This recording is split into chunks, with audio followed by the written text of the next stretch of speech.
Magandang araw mga bossing, sa naghahanap dyan ng pick up na automatic transmission, baka ubra to sa inyo mga boss. Toyota Hilux na 2017 model, emotional red ang kulay na ito mga bossing. Yan, ikutan natin ang bahagya. Na-vlog na natin to noong nakaraan mga boss. Yun nga lang, may concern tayo sa taillight tsaka sa kabilang panel sa likuran mga boss. So pwede ko rin sa inyo yun if ever na gusto nyo makita yung before and after. So ngayon mga bossing, klarado na, ready to sell na to mga boss. Ano? Yan, okay, so ikutan lang natin mga boss. So front grille naka chrome, ito yung likuran naka vulvar. So ito yung pinaltang kasi natin nun mga boss So dito damage yon, basag. So yan, pares ng malinaw mga bossing. Tapos dito may faded kasi ng bahagya. So yan mga boss, makinis na rin mga bossing. Yan na. Okay, so sa ating mga bar na interesado, ito, ikot lang natin mga boss. Lagay lang natin to sa likuran. So ito yung ating pan-jump start. Okay. Yan. So full kasa record to mga bossing. May service record siya sa Toyota. Okay, kaya sa mga bar natin interesado, so dito muna tayo sa ating front area. So coding nito is Thursday ending 7 mga boss. Malinaw ang kanyang headlight, so may garnish siya sa kanyang headlight mga boss, tsaka door handle. Then sa paglight niya, buo rin, walang mga basag mga boss. Then yung kanyang front bumper, so presentable na yan mga boss. Yan, may mga kuting gas kasi may mga niretouch tayo ng bahagya. Okay? Yan, pero ngayon, ito goods na mga bossing. Then sa gulong, naka Yokohama tires to na R17. Yan mga boss. Sa likura, sa harapan, makapal naman to mga bossing. Yan, 85% red light. Tsaka ito is ito mas manipis ng bahagya to mga bossing. Nasa 75% red light na rin yan mga bossing. Kaya ang presyo nila dati dito is 890. Tapos nag 880 sila. Pero sinigad ko na dahil nga sa gulong tsaka doon sa mga concern natin na nakaraan. So sinigad to ng 825 kasama yung transfer of ownership. May signal light na yan sa kanyang side mirror, may rin visor.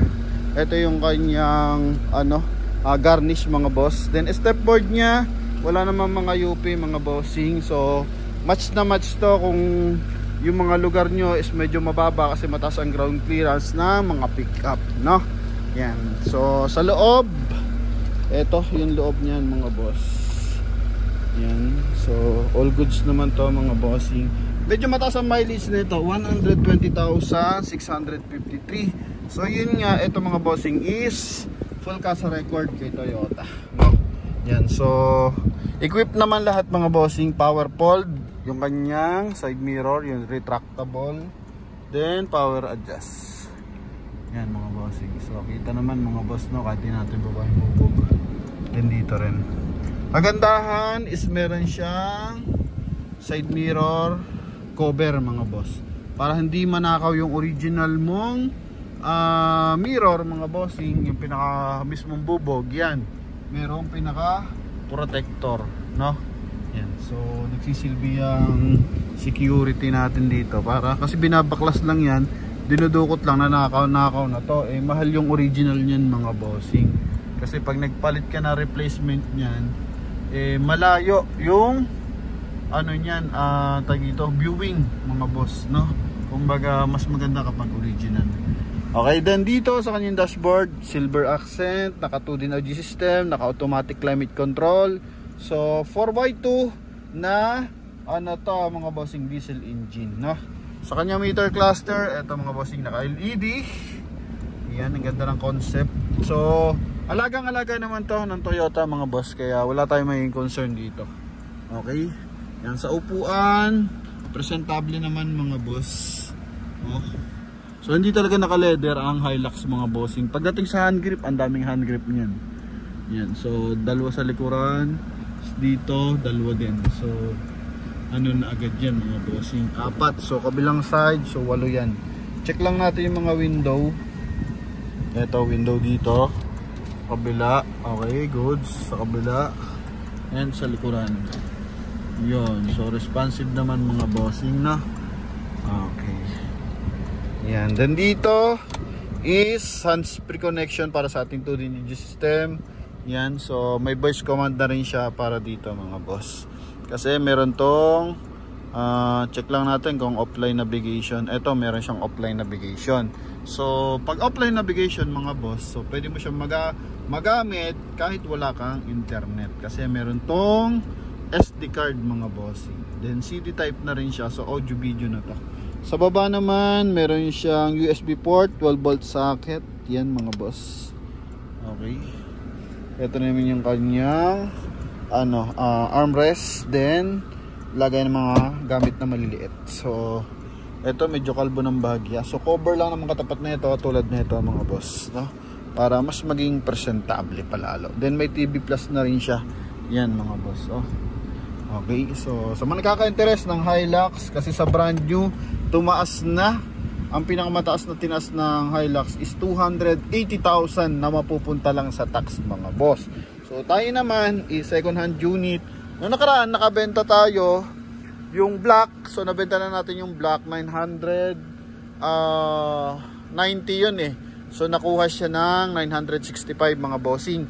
Tapos yung siyang pula natin na 17, mas mababa yung milyahe, is nabenta siya ng 925, 900 siya nakuha mga boss. Ano? Kaya sa mga gustong tumawad para dito sa ating Toyota Hilux na to, try pa rin naman natin. Wala naman tayo may concern dyan. Ano? So pwede naman nating itry yan. Okay, so eto mga boss. Ito lang kasi natitira nating Hilux. Yung isa medyo paras pa lang mababa, yung 68 tsaka 63 ang mileage mga boss. Pero malayo naman yung difference price. Tsaka sa ganong mileage naman, napalitan na yung dapat palitan mga boss. Yung mga belt, yung mga concern sa engine, yan. So sa pang ilalim, ganun din yan mga boss. Okay, tsaka tinest drive natin, maayos to, no? Ito lang sa mga likuran, yan may mga konting tira-tira. Tapos dito may lamat ng bahagya mga boss.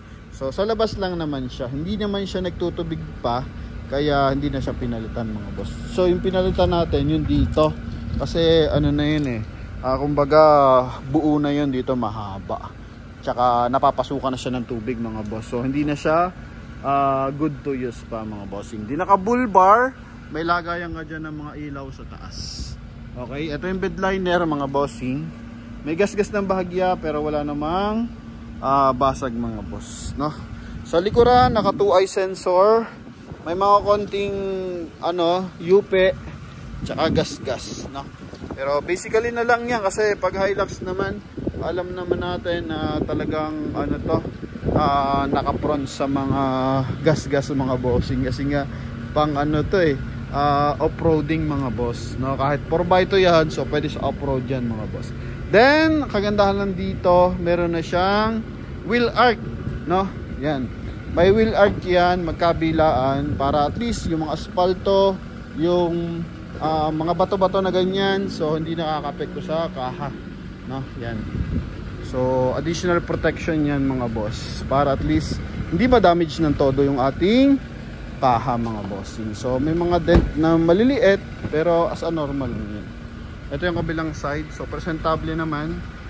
And maganda dito, pinakita naman natin to yung before and after. So yung before naman nito mga bossing, sa gusto makita at interesado dito, pwede nyo masilip yung review natin dito nung hindi pa siya na hihimas mga bossing. Konting-konti lang yung binago, so wala naman siyang major concern mga boss. Okay, yan. Then dito, punta tayo sa ating engine bay mga boss. Sa harapan, goods naman dito. Alam ko may gas-gas yun ng konti doon mga boss. So sinama na rin. Okay, lapat na lapat naman to. Kasi sa Fortuner nalaglag yung mga ganyan eh. Sa mga 15 model. So meron tayong 15 kasi na nakaraan. So nakalaglag. Okay, dito lagay ng bottled water holder. Yun mga boss, sa mga interesado dito ha. Yan. Okay, so ito yung kanyang engine bay, 2.4 liters na angat lang natin. 2.4 liters na turbo diesel mga boss. Ganda na ng timing ng makina kahit mataas ang milyahe mga bossing. Kasi nga alaga no? Motolite ang gamit natin. Baterya. Yeah, walang usok, walang talsik mga boss ha. Naka ABS. Then yan, malinis na yung kanyang engine bay mga boss. Buo yung panel. So pinapakita naman natin pag may damage talaga yung panel mga boss. So ito importante yan mga boss. Buo yung panel niya. Okay, 100% na hindi ito binaha mga bossing. Mataas lang ang milyahe, yun lang concern niya. Pero never siyang binaha mga boss.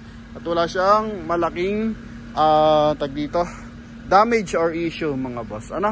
Yun, para sa ating mga buyer na interesado sa ating Toyota Hilux or sa mga pick-up lover dyan mga boss. Eto, pwede nyo ito makuha sa halagang 825,000 mga boss.